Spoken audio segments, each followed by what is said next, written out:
예, 안녕하세요. 루시아입니다. 네, 반갑습니다. 예, 오늘 이렇게 추운 날 멀리서 오셨는데 많은 정보 얻어가셔서 이번 2019년도 시험에 많이 도움이 될 수 있었으면 좋겠습니다. 예, 저 먼저 소개를 드릴게요. 저는 이제 오늘 설명회를 시작으로 2019년도 1월부터 이제 본격적으로 전문 상담 강의를 시작하게 된 루시아입니다. 네.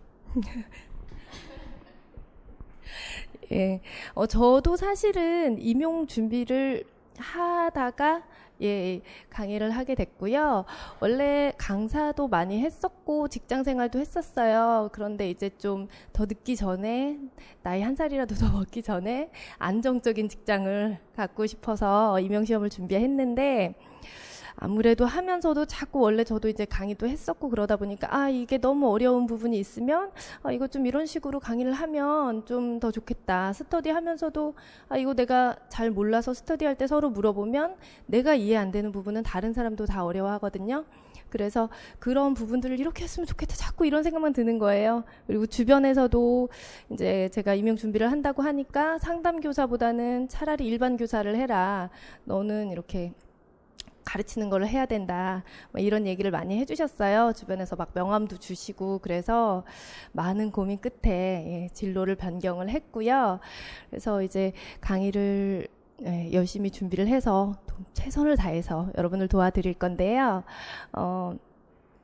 저는 이제 강의도 강의지만은 사실 우리 상담하시는 분들의 특징이 또 소통도 많이 하고 서로 공감해 주기도 하고 또 굉장히 진솔되잖아요. 그래서 저 역시도 그래요. 그래서 일단은 제가 이 공부를 해봤었기 때문에 같이 하시는 분들이 얼마나 힘든 상황 속에서 한 분 한 분 굉장히 다 간절하신 거를 제가 옆에서 다 지켜봤어요. 그래서 굉장히 좀 어깨도 무겁고 이분들을 제가 정말 한 번도 낙오되지 않게 다 함께 한 번에 이렇게 합격을 했으면 좋겠다 하는 마음으로 강의를 준비를 계속 하고 있고요. 우리 상담 같은 경우는 좀 연령대가 다른 과목보다 좀 있으세요. 그래서 30대, 40대도 많으시고 그리고 현직에 지금 상담사로 근무하고 계시는 분들도 많이 있으시고 또 지금 학교 재학 중이시거나 아니면 대학원에 지금 교육대학원에 재학 중이신 분들 그런 분들도 많고 또 아기 엄마들도 많이 있으세요. 그래서 그런 분들이 또 어렵게 이렇게 공부하시는 걸 알기 때문에 제가 좀 가까이서 한 분 한 분 도움을 많이 드렸으면 하는 마음이 있고요. 그래서 상담을 좀 자주 했으면 해요. 그래서 끝나고 설명회 끝나고 남아서 1대1로 질문을 하셔서 또 궁금한 거 해결을 하고 가셔도 좋겠고 또 직강 하시는 분들은 또 수업 끝나고 면담하셔도 되고 인강 하시는 분들은 카페에 글을 남기시거나 따로 연락 주시면 제가 또 보고서 힘든 부분들 이렇게 상담으로 해결을 해드리도록 하겠습니다. 그래서 하시다 보면은 교생 또 실습도 나가시게 되고 그리고 또 논문 쓰는 것 때문에 또 많이 무너지시고 또 여름에 또 건강도 많이 안 좋아서 무너지시거든요. 그래서 그럴 때 제가 좀 미리 좀 도와드리고 싶은데 혹시 그런 어려움이 또 있으시면 언제든지 연락을 주셔서 함께 했으면 좋겠습니다. 네. 그래서 일단은 제 소개는 그렇게 드리고요. 우리 시험 설명을 좀 드릴게요. 네. 우리 시험 제도가 있는데 지금 교육학 하면서 듣고 오셨죠? 그래서 다 아실 거예요. 그래서 교육학 그리고 전공 A, B로 나눠 있어서 1교시, 2교시, 3교시 있고 그 다음에 논수령, 기입형, 서술형 이런 식으로 있어요. 그래서 교육학은 다 아실 거고 전공 우리 말씀드리면 이제 기입형, 서술형, 논수령 이런 식으로 있는데 그러니까 기입형 같은 경우에는 우리가 이번에 추가된 과목들이 많이 있었잖아요. 그래서 그런 과목들은 처음 나오는 출제들이기 때문에 기입형에서 많이 출제가 됐고요. 그 다음에 서술형 같은 경우는 기존 과목과 이제 추가된 과목들이 같이 나오는데 기존 과목 중에서도 조금 이렇게 더 약간 이번 시험부터는 좀 물어보는 게 더 까다로워졌어요. 그래서 우리가 좀 정확하게 개념을 알고 있어야 될 것 같고요. 그다음 논수령은 예, 되도록이면은 아마 웬만하면은 새로 나온 과목에서는 출제가 안 될 것 같은데, 그래도 이번에도 생각보다 많은 부분들이 새로 추가된 과목에서 나왔기 때문에 그런 부분들도 좀 우리가 되도록 광범위하게 많이 머릿속에 이렇게 집어넣어야 될 것 같아요. 그래서 1차 시험을 보고 그다음 이제 1.5배수로 해서 2차 시험 심층 면접을 보게 되고요. 저희는 수업 시연이 없으니까 심층 면접을 하게 되는데, 원래 10분이었는데 그 추가 질문이 생기면서 이제 또 15분으로 면접이 늘었어요. 그래서 뭐 지역에 따라서 어떤 데는 그 1차에서 2배수로 뽑는 경우도 있기는 한데, 대부분 1.5배수로 해서 심층 면접을 간다고 생각하시면 되고, 그 점수들을 합산해서 최종 선발을 하게 됩니다. 우리 시험 과목이 되게 많아졌어요. 그래서 왼쪽 편에 기존 시험 과목이 있고, 그다음 오른쪽 편에 추가 과목이 있는데, 시험 과목이 지금 좌측에 제가 세로로 읽어볼게요. 상담 이론과 실제, 가족 상담, 진로 상담, 특수화 상담, 심리 검사, 집단 상담, 성격 심리, 이렇게 7과목이 원래 있었는데, 여기에 학교 상담에서도 굉장히 많이 출제가 됐어요. 나와 있지는 않지만. 그래서 기존에는 8과목으로 했다고 생각을 하시면 되고요. 이제 추가된 과목 맨 아래쪽에 상담 실습이 학교 상담이랑 거의 좀 비슷한 영역이에요. 그래서 그렇게 이전에 하셨던 거랑 큰 차이가 없다고 보시면 되고, 상담 실습은 그다음에 이제 추가된 과목에 심리학 개론, 이상 심리, 청소년 심리, 아동 심리, 심리 치료, 학습 심리학 이렇게 있는데, 좀 암기할 게 굉장히 많은 과목들이에요. 그래서 계속 수시로 보는 방법밖에 없을 것 같아요. 이상심리학 같은 경우에는 이번에 처음 나오는 건데도 좀 이렇게 기출 영역이 아니었던 거에서 뭐 해리장애 이런 거에서도 나오고 했었고, 그리고 뭐 청소년 심리, 아동 심리 같은 것도 우리가 이제 발달 심리로 묶어서 같이 공부를 하게 될 건데, 이런 부분도 충분히 시험에 많이 출제될 수 있을 것 같아요. 심리 치료는 우리 임상 심리라고 생각을 하시면 되고요. 그래서 잠시만요.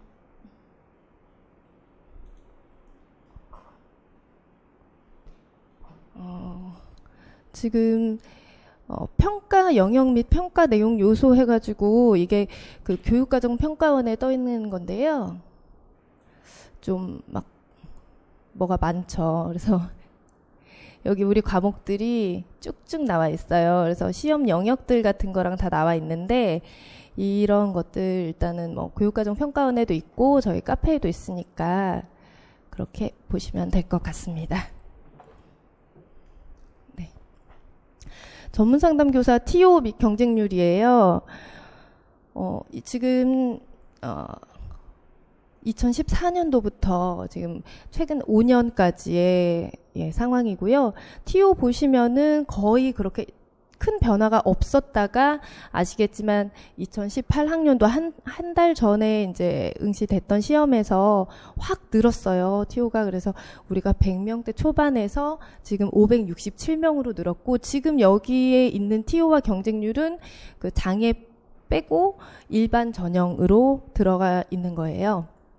그래서 경쟁률이 사실 계속 올라가던 추세에서 지금 인원이 늘어가지고 TO가 확 늘어서 지금 경쟁률이 이번에 3.1로 됐는데, 아마 그래도 올해는 경쟁률이 또 조금 더 오를 수 있을 것 같아요. 작년 같은 경우에는 TO 자체가 굉장히 늦게 올라왔기 때문에 그때 뭐 준비할까 말까 고민하셨던 분들도 많이 있는데, 우리가 지속적으로 이제 당분간은 계속 우리 상담교사 전망이 좋잖아요.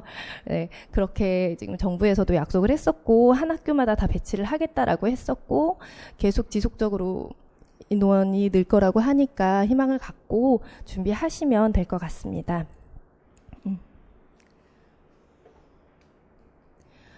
저희 그 상담 강의 계획은 1, 2월 기본 이론을 하고요. 그 다음에 심화 이론, 기출 분석, 문제풀이, 모의고사 이런 식으로 진행이 될 거예요. 근데 이제 기본 이론과 심화 이론을 사실은 뭐 분량을 나눠 가지고 하는 경우도 많이 있는데 그렇게 저는 하지 않고 기본 이론에서 일단은 그 원래 출제됐었던 학교 상담 포함 8과목을 다 다룰 거고요. 거기에서 이제 틀을 중심으로 간다고 생각하시면 돼요. 뼈대를 잘 잡아야 될 것 같아요. 저희가 이제 사례에서 문제가 사례로 거의 나오는데 거기에서 그 찾는 개념을 찾을 때 비슷한 개념이 굉장히 많아요. 그래서 사례에서도 이거 그냥 사례만 보면 이게 어디에서 파생된 이론인지를 정확하게 알지 못하면 안 되기 때문에 어디에서 뭐가 주요 개념이 나왔는지 이런 것들을 먼저 기본 이론에서 확실하게 다 파악이 되고 나서 심화 이론에서 이제 조금씩 살을 붙여 가도록 할 거고요. 그다음에 5, 6월 달에는 기출 분석을 할 건데 이 시기에 이제 특강으로 추가된 과목들을 4주 정도 계획을 하고 있어요. 그렇게 해서 기출 분석을 하고 이 시기에 이제 특강으로 추가 과목도 같이 한다라고 생각을 하시면 되고요. 그 다음에 7월과 8월에는 문제풀이 강의를 할 거예요. 문제풀이 강의는 기출 분석할 때는 이제 기출 영역 위주로 해서 파생된 이론과 그 주변에 있는 것들 뭐 이런 것들을 좀 심층적으로 본다면 문제풀이에서는 이제 그 우리 추가된 과목들은 기출 영역에 거의 없잖아요. 그래서 추가된 과목들도 문제풀이에 많이 거기서 다뤄야 하고 또 기출 문제에 나오지 않았던 그리고 이게 이제 좀 나올 때가 됐을 텐데 하는 것들도 이제 문제풀이에서 함께 볼 거예요. 그다음에 9월에서 11월 달에는 최종 모의고사를 할 건데 실제 시험과 동일한 조건 이렇게 동일한 시간과 문제 유형 배점으로 해서 할 거고요. 이때는 첨삭이 이제 전부 다 문제풀이 모의고사 이제 문제풀이에서도 논술형 부분은 논술형도 같이 하면서 제가 첨삭을 할 거고요. 인터넷으로 하시는 분들도 다 첨삭해 드릴 거니까 그런 부분은 염려 안 하셔도 될 것 같습니다. 강의 계획이 저희가 이제 1, 2월 달 8주로 할 거고요. 1월 둘째 주 토요일부터 개강을 할 거예요. 그래서 토요일에 10시부터 8시까지 점심시간 제외하고 7시간 정도 계획을 하고 있어요. 저희는 이제 학교에서 근무하시는 분들도 많고 하기 때문에 토요일로 강의를 잡게 됐고 그리고 또 가정에 계신 분들도 오히려 주말에 더 공부를 못하게 되거든요. 그래서 토요일, 일요일을 다 버리시는 경우가 많기 때문에 토요일에 확 나와가지고 아예 수업이 끝나고 나서도 그냥 스터디하고 그날 복습 당일 여기서 다 하고 그렇게 가시면 될 것 같아요. 저 같은 경우도 학원에서 수업을 하면 집에 가면은 또 공부가 잘 안 되고 또 피곤해서 자니까 가는 길에 그 집 앞에 카페에서 그날 복습 아예 완전히 마무리하고 뭐 1시까지든 2시까지든 그렇게 하고 들어갔었거든요. 그래서 일단 토요일에 공부를 아예 몰아서 하고 그날 복습도 끝낸다. 여기서 끝내고 가신다라고 생각을 하셨으면 좋겠어요. 또 멀리 오시는 분들은 가는 길에 하셔도 되고. 예. 그리고 또 당부드리고 싶은 거는 불금을 안 보내셨으면. 네. 그러니까 금요일에 또 신나게 이렇게 보내고 오시는 분들도 계시지만은 또 공부를 몰아서 또 막 금요일에 밤 늦게까지 또 하시고 오시는 분들이 있는데 우리가 토요일에 정말 에너지를 많이 쏟아야 되기 때문에 금요일에는 오히려 공부를 좀 안 하시고 일찍 주무시고 토요일 강의에 집중을 해주셨으면 좋겠습니다. 네. 강의 계획은 이렇게 좀 간단하게 끝내고요.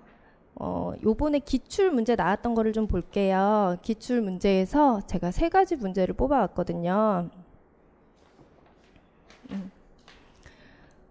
전공 B형의 1번과 2번 문제를 먼저 보실게요. 이런 거는 사실 좀 이렇게 무난하게 보실 수 있는 문제예요.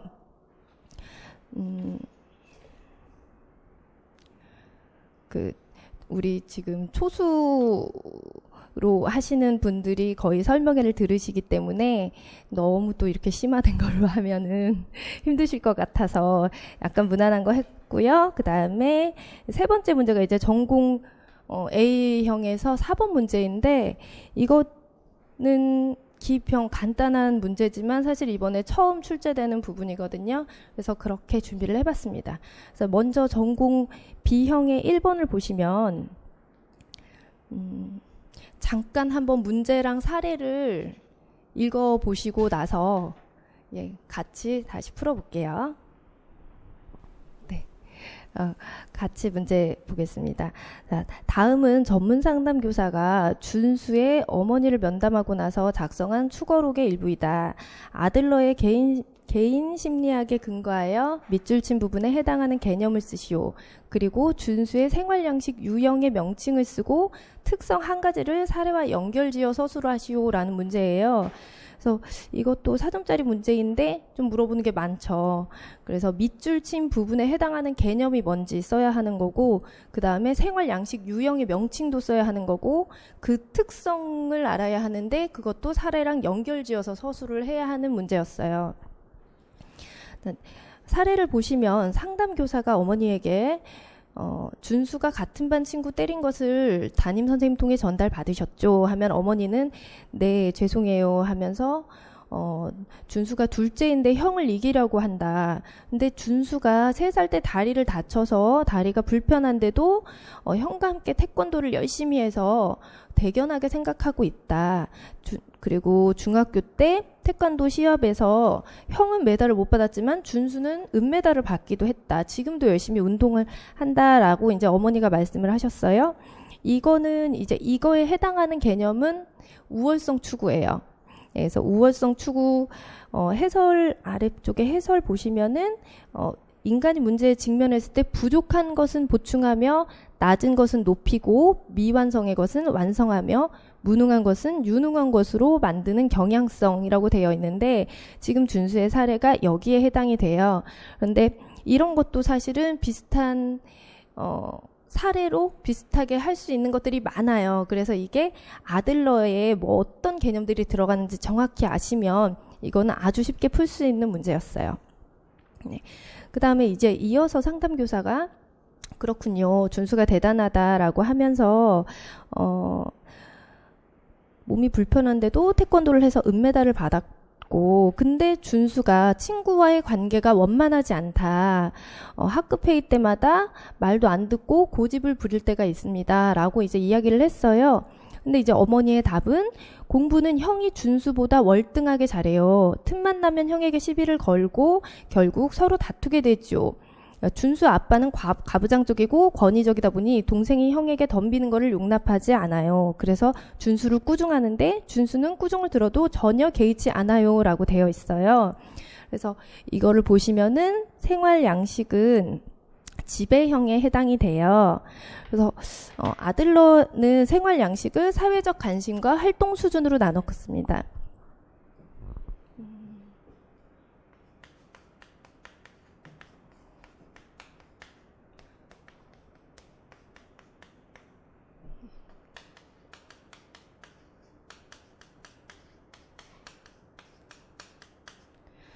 그래서 사회적 관심이 높은지 사회적 관심이 낮은지 활동 수준이 높은지 낮은지 이거에 따라서 4가지로 구분을 했어요.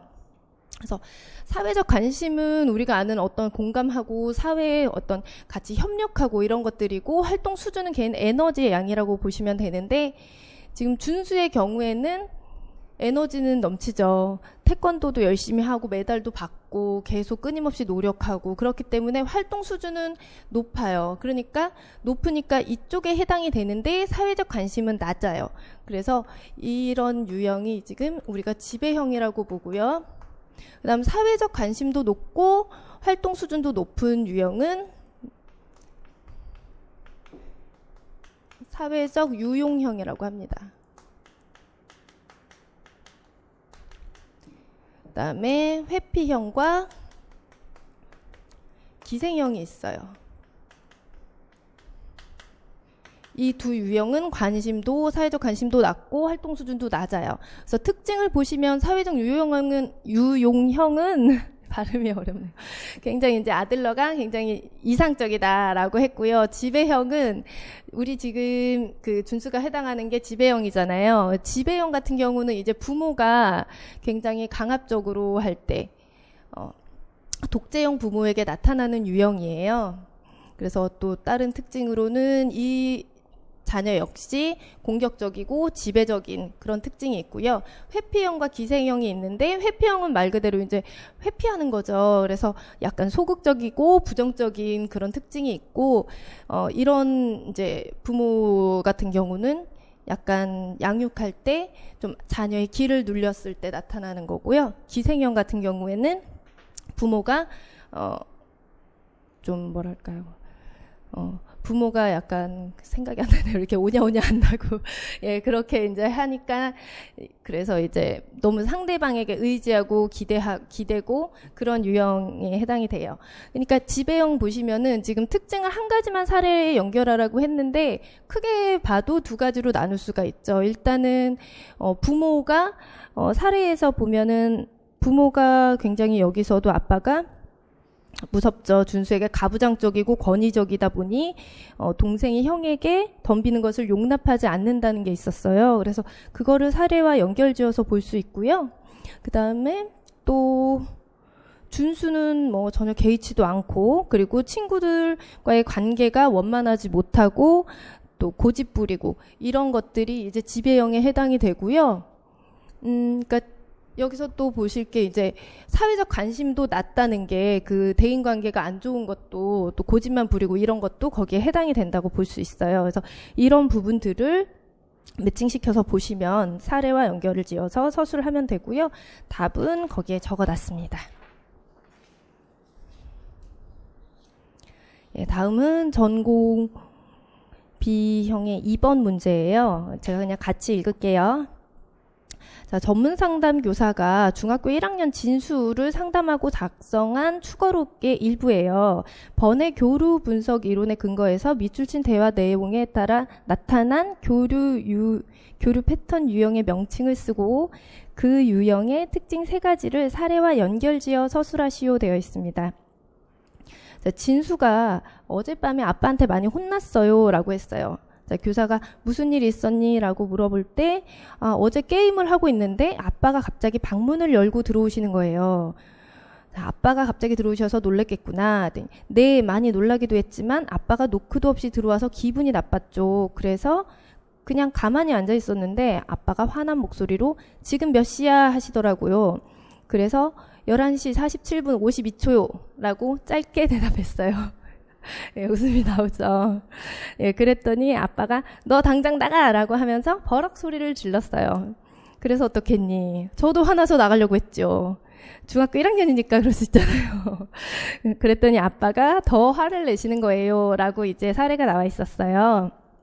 자, 사례 대화 내용을 보면요. 이 패턴 유형은 암시적 교류예요. 우리가 이면적 교류라고도 많이 표현을 합니다. 뒤에 해설을 보면서 설명을 드릴게요. 3페이지의 해설 부분에 보시면 우리가 자아 상태를 P, A, C 이런 식으로 3개로 나눠요. 그래서 P는 부모자, 그러니까 약간 우리가 생각하는 그 딱딱한 부모님의 모습을 생각하시면 되겠고요. 학습된 생활 개념으로 제가 정리가 되어 있고, 그다음에 어른자는 사고적 생활 개념이라고 되어 있는데, 그러니까 약간 프로이드의 에서의 그 자아랑 비슷하다고 생각을 하시면 될 것 같아요. 그다음 어린이 자아는 감정적인 생활 개혁이니까 약간 충동적이고 통제도 좀 어렵고 그런 어린이를 생각하시면 됩니다. 그래서 교류 패턴 유형이 3가지가 있어요. 상보 교류, 교차적 교류, 그다음 암시적 교류 이렇게 3가지가 있는데 여기에서 나타난 거는 암시적 교류라고 아까 말씀을 드렸죠. 그래서 상보 교류는 뭐냐면 내가 질문을 했을 때 예상되는 답변을 하는 거예요. 교차적 교류는 내가 질문을 했는데 다른 답변이 오고, 그다음 암시적 교류는 내가 질문할 때 사실은 다른 숨은 의도가 있던 거예요. 그래서 그러니까 지금 진수의 아빠처럼 시간을 물어봤지만 사실 시간을 몰라서 물어본 게 아닌 거잖아요. 그런 거에 속해요.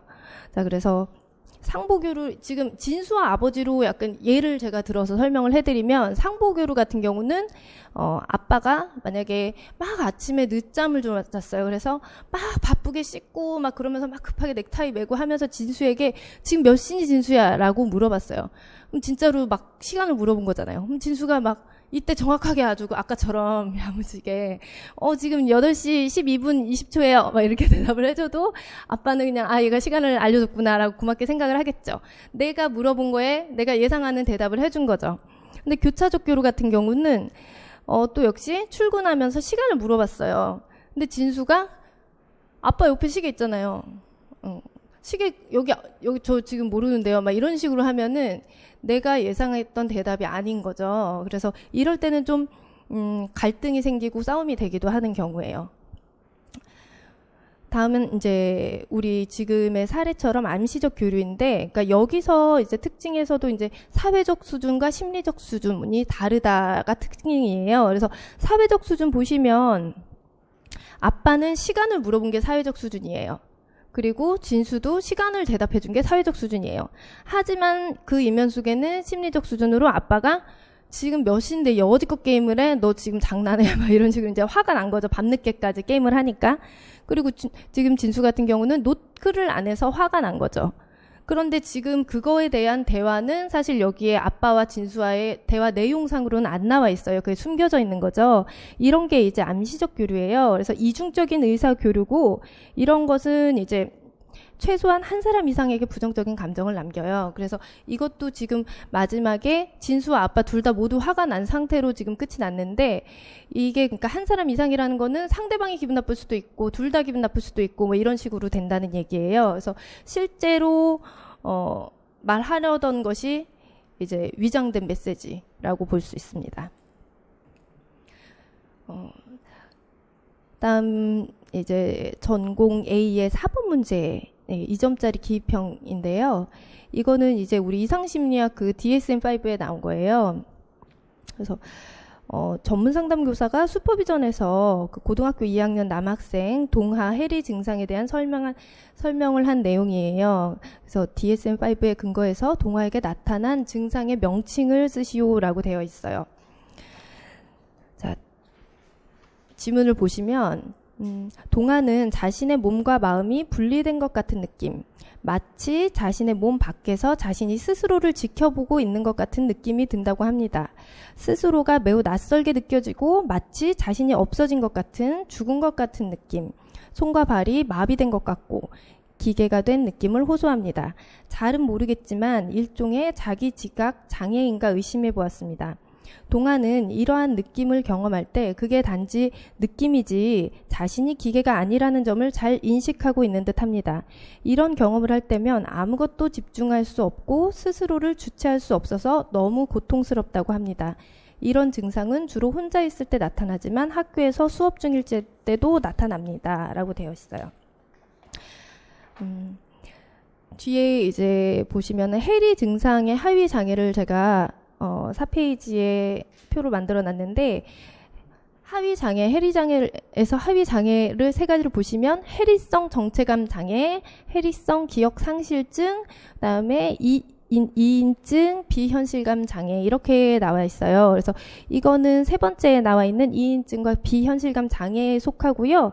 그 중에서도 그러니까 이인증과 비현실감 장애의 그 핵심 증상이 평소와 달리 자신과 주변 환경에 대한 반복적인 낯선 느낌이라고 되어 있는데, 이 중에서도 이제 구분을 하자면 여기는 이것은 이인증에 해당이 돼요. 그래서 1번 동그라미 1번에 보시면 이인증은 자신의 생각, 감정, 감각, 신체 또는 행위를 생생한 현실로 느끼지 못하고 그것과 분리되거나 외부 관찰자가 된 경험이라고 되어 있는데, 지금 그 지문에 있는 것과 일치하는 내용이죠. 여기에 또 주목해서 보실 부분이 굳이 또 이런 말이 있죠. 동하는 이런 느낌을 경험할 때 단지 그게 느낌이지 자신이 기계가 아니라는 걸 인식하고 있다라고 되어 있는데, 이것도 좀 중요한 게 그러니까 망상은 아니란 얘기예요. 우리가 그 현실 검증력, 망상 이런 것도 그 이인증에는 그 현실 검증력에 손상이 없거든요. 그래서 이 부분도 좀 중요하게 보시면 되는 거예요. 그리고 이제 해리장애 이런 것들은 사실 우리가 학교 상담할 때 그렇게 많이 필요할 것 같지 않은데, 이렇게 이게 처음 출제되는 과목인데도 이런 부분에 나왔어요. 근데 이런 걸 보면 이제 이런 게 이제 서술형에도 나올 수 있겠구나라고 생각을 하시고 광범위하게 보셔야 될 것 같고, 그 해리장애 같은 경우는 약간 비슷하게 이렇게 느끼는 경우가 종종 있다고 해요. 저는 주변에서 본 적은 없는데 일단 우리 이상심리학을 공부하다 보면 이런 게 종종 있기 때문에 이걸 진단으로 하려면 이게 좀 심각한 수준일 때 이제 이인증이다라고 그 진단을 내리거든요. 그래서 이 사례에서도 아래쪽에 보시면 이러한 경험을 할 때면 아무것도 집중할 수 없고 스스로를 주체할 수 없어서 너무 고통스럽다고 합니다라는 지문이 그래서 여기에 또 이 증상 외에도 이게 심각한 수준이다. 그러니까 진단을 내려도 된다라는 의미로 또 나와 있는 이렇게 지문의 표기가 된 것 같습니다. 지금 이제 기출 문제로 3가지를 했어요. 근데 이제 하나 더 말씀을 드리면은 제가 보너스로 방어 기제를 이야기를 만들어 왔어요. 예. 방어 기제 같은 경우는 우리가 7번 정도 출제가 됐어요. 정말 많이 되고 있죠. 그래서 우리가 많이 알고 있는 방어 기제들도 출제가 되었지만 그렇지 않은, 그러니까 이번 말고 그 전년도 시험 같은 경우는 막 취소 이런 것도 나오고 그랬어요. 사실 우리 개론서들에 없는 것들, 예, 그런 것도 많이 나오고 있어요. 그래서 원래 있었던 것도 더 깊게 나올 수 있고 또 이번에 안 나왔기 때문에 이제 이거는 계속해서 나올 것 같으니까 이걸로 제가 이야기를 만들었는데 이 안에 방어 기제 10가지가 들어있어요. 그래서 한번 이렇게 메모하면서 찾아보시고 생각하면서 사실 방어 기제는 우리 일상생활에서 되게 많이 보이잖아요. 저 자신도 스스로 내가 또 이러고 있구나 막 이러면서 생각하고 있는데 자, 부부가 이제 운전 연습을 하는 상황으로 제가 이야기를 해볼게요. 자, 남편이 애지중지하는 그 새 차를 뽑았어요. 열심히 이제 벌어서 새 차를 뽑았는데 면허가 취소됐어요. 음주운전을 해서. 자, 그래서 아내에게 이제 우리 아이랑 다니려면 차가 있어야 하니까 운전은 해야 하니까 아내에게 이제 운전을 가르쳐 줍니다. 근데 이제 운전 연습을 시키는데 얼마나 답답하겠어요. 그것도 여자친구도 아니고 아내니까 욱할 거 아니에요. 막 계속 참고 있어요. 막 화 안 내고 그래 내가 여기서 욱하면 이렇게 네가 음주운전해서 이렇게 된 거 아니야 이럴 거 아니야. 그래서 이제 남편이 열심히 참고 있어요. 자, 이제 신호 대기를 하고 있는데 뒤에서 차가 쿵 하고 박았어요. 그래서 이제 남편이 막 뒷목 잡고 막 흥분해가지고 막 화를 내면서 막 무조건 막 화를 내면서 가는 거예요. 당신 뭐야 이러면서 나와 내려 이랬는데 뒷차에서 최용만 씨 같은 분이 내리는 거죠. 자, 그래서 오히려 그분은 내리면서 앞에서 이렇게 갑자기 멈추면 어떡하냐고 뭐 나는 잘못 없는데 당신이 이렇게 앞에서 갑자기 급정거를 하니까 내가 이렇게 부딪힌 거 아니냐 이러면서 막 인상을 오히려 써요. 자, 무섭죠. 그래서 이제 남편은 최홍만에게 왜 이렇게 억지를 부리냐고 막 화를 내고 싶은데 그랬다가 내가 본전도 못 찾겠다 싶어가지고 참아요. 참고 이제 최홍만에게 물어봅니다. 괜찮으시냐고. 예, 오히려 물어보고 자 그리고 차로 다시 탔어요. 그리고서는 이제 아내한테 화를 내는 거예요. 이렇게 급브레이크를 밟으면 어떡하냐고 이제 막 화를 내고 그러고 이제 가고 있는데 집에 가면서도 이제 계속 남편이 화를 내니까 아내가 이제 화 좀 그만 내라고 말을 했어요. 이제 남편은 네가 지금 나한테 짜증내고 있으니까 내가 화내는 거 아니야. 막 이런 식으로 이제 말을 했어요. 자, 남편의 화를 들어주던 아내는 돌아오는 길에 일부러 남편이 그렇게 아끼는 차를 이 새 차를 일부러 벽에 긁었어요. 네. 그러고서도 집에 왔는데도 화가 풀리지 않는 거예요. 그래서 막 음악을 듣고 막 뛰고 운동을 하면서 이제 막 그 화를 참아냈어요. 그래서 마음을 가라앉히고 남편에게 대화를 시도했어요. 자, 그런데 남편은 자기가 잘못했다는 걸 알고 있는데도 자리를 피했어요. 그렇게 피하고 나서 생각을 해보니 이거 내가 심했나? 아내한테 혼나겠다 싶어서 밖에 나가서 꽃 한 송이를 사왔어요. 그렇게 아내에게 꽃을 주면서 화를 모면하고 화해를 했습니다.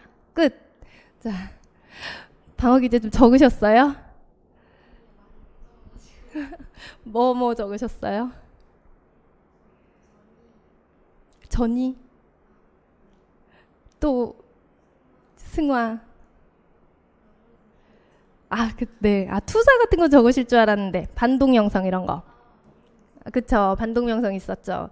자, 다시 한번 이야기 짚어보면서 하나씩 넣도록 할게요. 자, 일단은 처음에 이제 운전 연습을 시키면서 남편이 답답한데 막 화를 참았어요.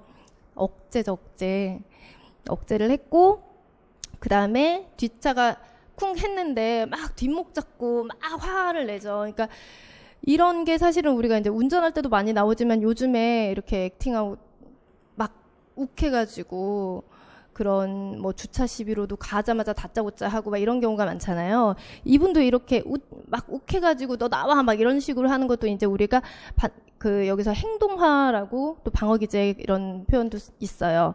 그래서 행동화고요. 두 번째 방어기제는.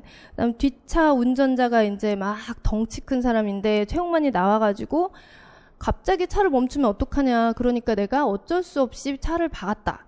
라고 하는 거는 우리가 많이 알고 있는 합리화.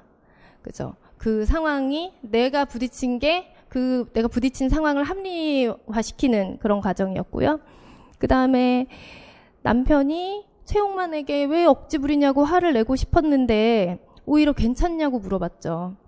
괜찮냐고 물어보고 아내에게 가서 막 그 브레이크 밟으면 어떡하냐고 화를 내는 게 이게 반동 형성이죠. 반동 형성 같은 경우는 이제 오히려 그 반대되는 대로 잘 해주고 상대에게 이제 화를 내고 그렇게 된 건데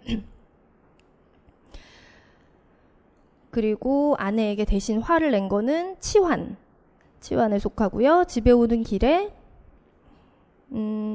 화 좀 그만 내라고 아내가 얘기를 하니까 남편이 아내에게 네가 짜증내니까 그런 거지 라고 그런 식으로 이제 아내에게 투사한 거죠. 사실 자기가 화낸 건데. 그리고 이것도 아직 뭐 기출에 나오거나 많이 나온 건 아닌데 아내가 일부러 차를 벽에 박았잖아요. 그거는 우리가 수동 공격이라고 해요. 그래서 수동 공격 같은 경우는 뭐 분노와 적대감을 간접적인 방식으로 표현하는 거예요. 그래서 뭐 상대방이 소중히 여기는 도자기를 일부러 이렇게 스치면서 깨뜨린다든지 그런 식으로 하는 거를 이제 수동 공격이라고 하고요. 그다음 집에 왔는데 화가 풀리지 않아서 뭐 음악을 듣고 뭐 운동을 하고 이런 거는 아까 말씀하신 승화였고 아내는 마음을 가라앉히고 대화를 시도했는데 남편이 잘못한 걸 알면서도 자리를 피했다. 이런 것도 회피하고 그다음에 남편은 아내가 화낼 거를 우려해서 밖에 나가서 얼른 꽃다발을 준비해서 화를 모면했다. 이런 거는 현실적 예측이에요. 예.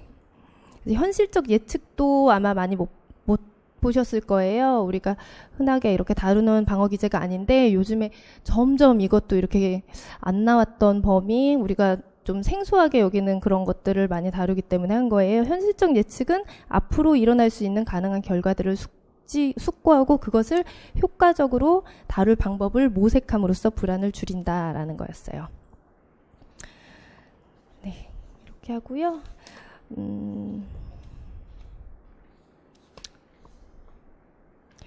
이제 제가 공부하면서 나름 그냥 이렇게 느꼈던 거, 터득했던 거 그런 것들을 좀 같이 공유를 할게요. 일단은 스터디는 꼭 하셨으면 좋겠어요. 교육학이든 전공이든 꼭 스터디를 하셨으면 좋겠고 거기서 같이 정보도 공유하고 같이 힘을 좀 얻으셨으면 좋겠고요. 그 다음에 이제 짝 스터디도 되게 효과적이었던 것 같아요. 스터디는 스터디대로 하고 또 마음이 맞는 친구랑 그러니까 직접 만나서 하는 것도 좋은데 전화 스터디도 저는 많이 했었고요. 그 다음에 화상으로 무료로 요즘에 화상으로 할 수 있는 게 있잖아요. 그래서 컴퓨터로 하고 보니까 요즘에는 또 그 휴대폰으로도 화상 채팅이 되게 화질도 좋게 잘 되더라고요. 그래서 그런 식으로 한 번씩 일주일에 뭐 2번씩이라도 같이 스터디원끼리 서로 얼굴 보면서 예, 스터디를 했었는데 되게 그게 도움이 많이 됐었고요. 전화로 스터디하면 얘가 외워서 하기로 했는데 보고 했는지 안 했는지 알 수가 없어요. 그래서 화상으로 하면은 얘가 컨닝 하나하나도 볼 수 있고 서로 얼굴도 보니까 또 정감도 있고 그랬어요. 예, 그 다음에 교육학 이렇게 밀리지 마시라는 얘기 꼭 드리고 싶고요. 그러니까 교육학은 그러니까 상담 같은 경우에는 직장 다니시거나 그런 분들이 많아서 교육학 인강으로 하고 또 이 전공은 직강으로 토요일에 오시고 이렇게 하는 분들이 많이 계셨는데 그러다 보니까 전공은 정말 월등히 잘하시는데 여름이 됐는데 교육학 이제 시작하신다라는 분들이 많이 있었어요. 그래서 우리가 아무리 TO가 많아도 그러니까 교육학이 20점 만점에 8점 가락인데 교육심리학에서 좀 많이 나오면 좋겠는데 우리가 어쨌거나 교육심리학에서 많이 나오면 좀 쓸 수 있는 것들이 우리가 많이 있잖아요. 근데 이제 요즘에 예전에는 엄청 많이 나왔는데 요즘에 많이 안 나오고 있어요. 그래서 교육학도 과락이 되면 우리가 아무리 전공 잘해도 소용없으니까 밀리지 마셨으면 좋겠고요. 그 다음에 운동을 이제 다른 분들도 말씀을 하셨는데 그냥 저도 흘려들었었는데 제가 1년 전에 운동을 시작했었어요. 그래서 그때는 월화수목금 해가지고 한 3개월 정도 빡세게 했어요, 운동을. 근데 체력이 진짜 많이 좋아졌거든요. 제가 원래 체력이 안 좋아서 주변에서 사람들이 그러니까 너는 장애 등급이 나와야 되는 거 아니냐 막 이런 얘기 할 정도로 정말 심했어요. 예. 그래서 이제 운동을 했는데 한 달쯤 되면서부터 저는 좀 바로 몸이 좋아졌고 그다음 3개월 되면서도 되게 건강해진다는 생각을 가족들도 느끼고 저도 느끼고 주변 사람을 만나도 제가 이렇게 막 힘들어하지 않는 게 막 보인다고 그러서 그리고 지금은 제가 일주일에 한두 번 정도밖에 못 하는데도 그때 3개월 해서 건강해졌던 게 계속 유지가 되고 있는 것 같아요. 그래서 운동은 해본 사람들은 정말 추천을 하는 걸 알 것 같아요. 그래서 운동하셨으면 좋겠고 그래서 건강 꼭 챙기시고 막 공부한다고 라면만 드시고 막 그러면 진짜 여름에 힘들어요. 그래서 건강 꼭 챙기셨으면 좋겠고요. 그 다음에 예습은 별로 그렇게 안 하셔도 될 것 같아요. 잘 모르는 내용 보는데 괜히 에너지 쏟고 스트레스 받고 이렇게 페이지도 잘 안 넘어가고 하니까 그냥 오는 길에 아니면 하루 전에 아니면 그게 안 되셨으면은 와서 한 뭐 10분 전에라도 오늘 배울 거 목차 정도라도 목차랑 그에 파생된 그냥 주요 개념 정도 그러니까 뭐 굳이 뭐 개념 의미 같은 거 구체적으로 읽지 않더라도 키워드라도 이렇게 딱딱 한 번씩 그것만 한 번 보고 설명을 들으면 훨씬 머리에 잘 들어올 것 같고요. 그다음 복습은 당일에도 하시고 그냥 수시로 계속 그러니까 막 쓰면서 하시는 분들도 있고 그런데 쓰면서 하는 거는, 그러니까 시간이 또 많이 걸리기도 해요. 그러니까 그렇게도 하시지만은, 단거나 시키셔서, 다니면서 이동하면서랑 정말 수시로 계속 보셔야 돼요. 저희가 암기할 게 원래 많았는데, 이번에 훨씬 더 많아졌어요. 그래서 그런 거는 그냥 이해한다, 뭐 이런 식으로 되는 게 아니고, 정말 그 진단 기준도 명확하게 아셔야 되니까, 뭐, 10회독 이걸로 안 될 것 같아요, 저희는. 그래서 그 이상으로 보시는데 막 그것도 정독으로 10번이 아니라도 가볍게라도 그냥 무조건 자주 보셨으면 좋겠고요. 그다음에 혼자 공부할 때는 뭐 읽기도 하고 쓰면서도 하겠지만은 또 이렇게 녹음하면서 하면 또 나중에 이동할 때 뭐 들으면서 듣기도 할 수 있고 내가 말도 할 수 있어서 그것도 도움이 많이 되고요. 스터디 하면서도 서로 말하고 써보기도 하고 이렇게 하시면 좋아요. 그리고 제가 예전에 공부할 때 쓰던 암기장인데 뭐 심리검사 같은 거 외울 거 많잖아요. 뭐 여기 보시면 뭐 MMPI나 웩슬러 지능검사 같은 거 깔끔하죠? 산 거 같죠? 파는 거 같죠? 막 이렇게 자랑하려고 가지고 왔어요. 그래서 특수화 상담 같은 것도 막 이렇게 진단 기준 같은 거 정확히 알아야 돼서 특수화 상담도 제가 이렇게 다 이렇게 만들어 놨어요. 근데 이게 처음에 조언이 A4 용지로 자기가 정리한 거를 저한테 이제 보내줬는데 그거를 나는 뭘 해줄 수 있을까 생각을 하다가 이걸 생각했어요. 그래서 그거를 제가 A4 용지에다가 그 뭐라 그러죠? 인쇄할 때 4페이지로 나올 수 있게 약간 포인트를 크게 해서 4페이지로 나올 수 있게 해서 커팅을 해서 그냥 다이소에서 이 링 사다가 꼽은 거거든요. 이 암기장 할 때 썼던 종이가 그냥 이런 건데 이거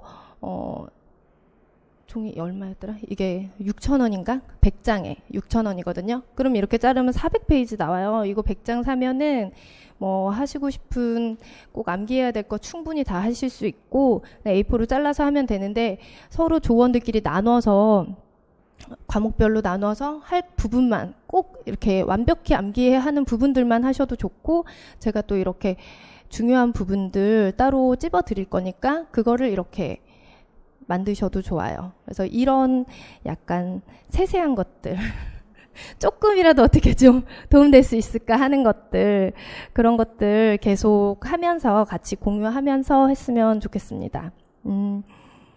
저의 강의가 1월달, 2월달이 무료로 오픈되는 거 아시나요?